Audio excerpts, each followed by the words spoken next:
Indonesia dan Slovakia sepakat memperkuat hubungan bilateral dengan memfokuskan kerjasama pada sejumlah prioritas strategis yang konkret dan dapat diimplementasikan seiring dibukanya peluang peningkatan hubungan kedua negara menjadi kemitraan strategis.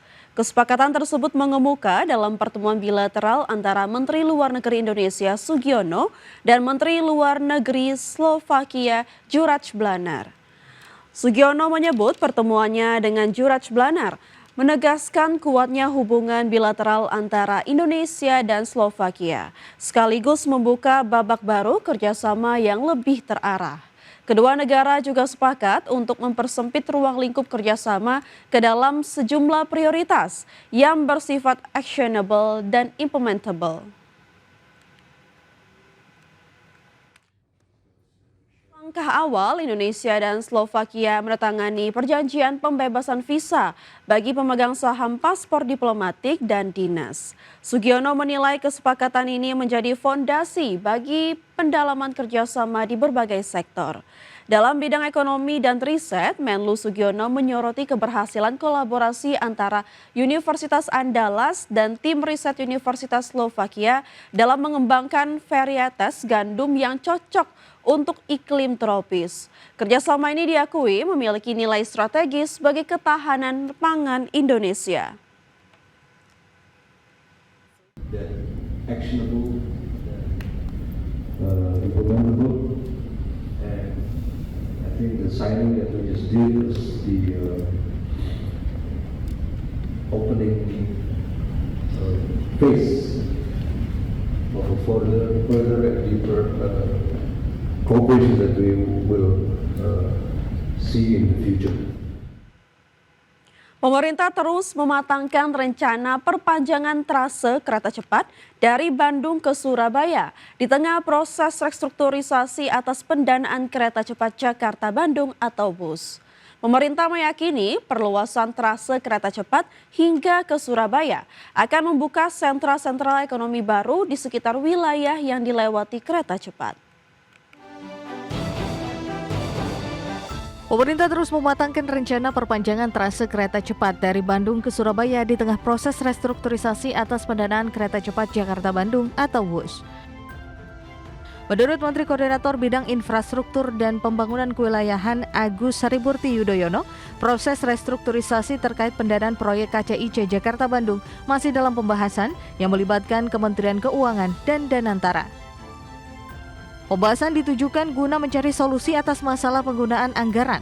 Selain dengan jajaran kementerian dan lembaga terkait, proses restrukturisasi terkait pendanaan proyek KCIC dengan pihak China.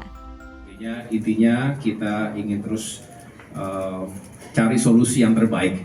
Ini masih butuh proses, butuh waktu, dan kita tentu akan berkomunikasi dengan pihak Tiongkok. Semangatnya semua adalah mencari solusi.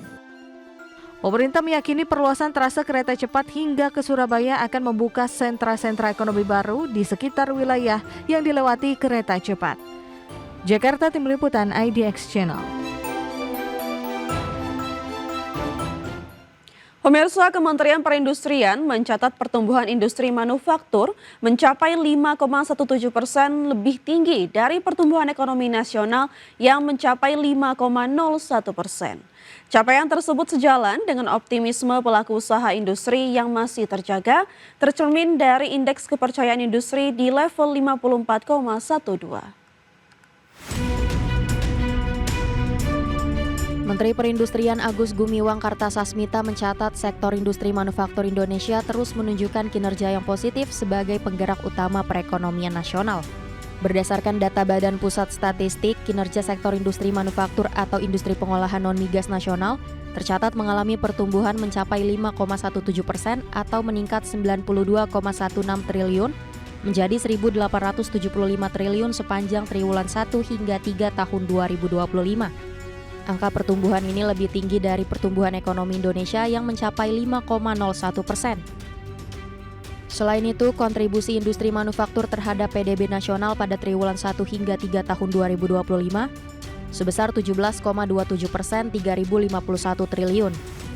Capaian ini didukung oleh kontribusi investasi industri manufaktur sebesar 552 triliun atau 38% terhadap total investasi nasional pada triwulan 1 hingga 3 tahun 2025.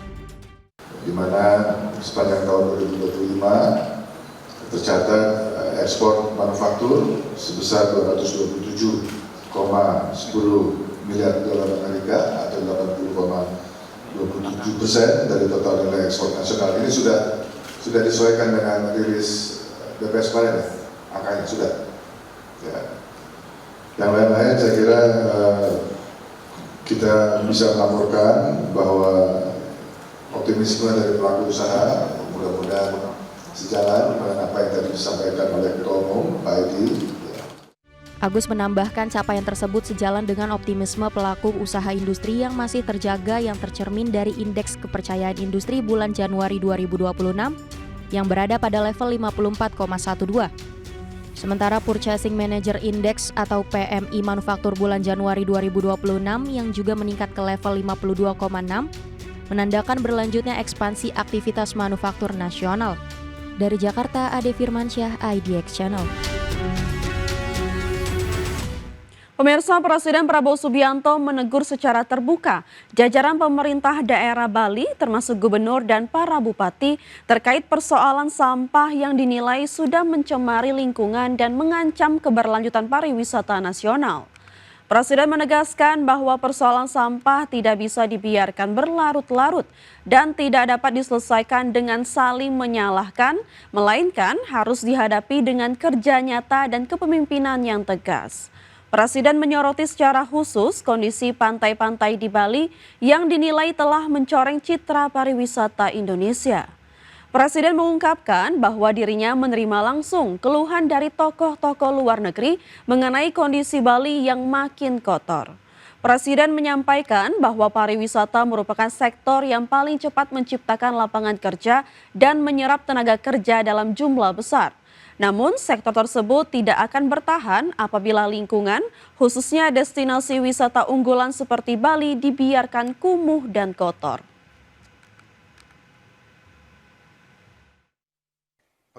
Penyelesaian masalah sampah, kita perlu kerjasama antara pemerintah pusat dan pemerintah daerah. Tapi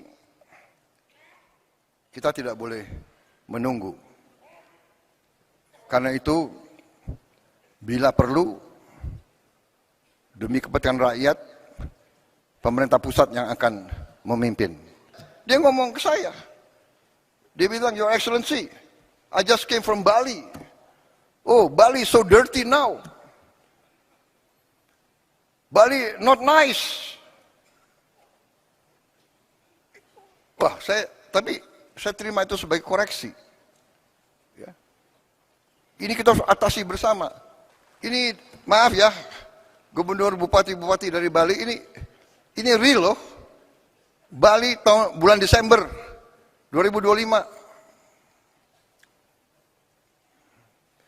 Ini pantai Bali.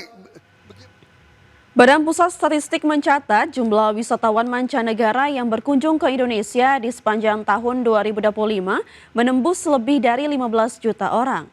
Berdasarkan kebangsaan, wisman terbanyak berasal dari Malaysia, disusul Singapura dan Australia.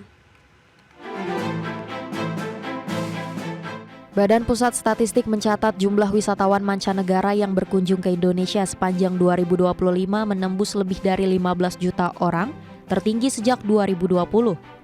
Angka tersebut mencapai target pemerintah di kisaran 14,6 hingga 16 juta kunjungan.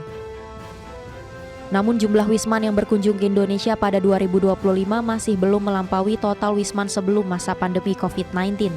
Tercatat jumlah wisman pada 2019 mencapai 16,11 juta kunjungan. Berdasarkan kebangsaan, kunjungan wisman terbanyak berasal dari Malaysia 17,3%, disusul Singapura 14,5% dan Australia 11%. Adapun wisman yang paling banyak masuk ke Indonesia melalui Bandara Igusti Ngurah Rai Bali, terutama didominasi wisman berkebangsaan Australia. Sementara itu, data jumlah kunjungan wisatawan Nusantara atau wisatawan domestik menunjukkan capaian signifikan. Pada 2025, jumlah wisatawan Nusantara mencapai 1,2 miliar perjalanan atau meningkat 17,55% dibandingkan tahun 2024. Tim Liputan IDX Channel.